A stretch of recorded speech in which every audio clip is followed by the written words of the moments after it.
চলে এসেছি আজকে আবার সালোক সংশ্লেষ চ্যাপ্টারে পরবর্তী এমসিকিউগুলো নিয়ে।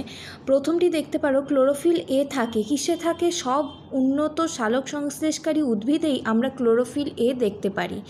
পরবর্তী কোশ্চেনটি হলো, ক্লোরোফিল সংশ্লেষে নিম্নলিখিত কোনটি প্রয়োজন? অর্থাৎ ক্লোরোফিলের গঠনে কোনটি আছে? আয়রন আছে এবং ম্যাগনেসিয়াম আছে। ক্লোরোফিলের মধ্যে ম্যাগনেসিয়ামের পরিমাণটি কত? এটি হচ্ছে উত্তর হবে 2.7%। অ্যাকচুয়াল পার্সেন্টেজটি হলো 2.68, যেটাকে আমরা অ্যাপ্রক্স ধরতে পারি 2.7%। ব্যাকটেরিয়া সালোক সংশ্লেষে হাইড্রোজেন দাতার ভূমিকা পালন করে কে? এটি হলো হাইড্রোজেন সালফাইড অর্থাৎ H2S। ইলেকট্রন প্রবাহের প্রধান রঞ্জক কোনটি? এটি হলো সাইটোক্রোম এবং ফাইটোক্রোম, এই দুটোই কিন্তু অর্থাৎ এ এবং বি উভয়ই হতে পারে ইলেকট্রন প্রবাহের রঞ্জক। ক্লোরোফিল এর ফর্মুলা কোনটি? C55H22O5N4 এবং ম্যাগনেসিয়াম।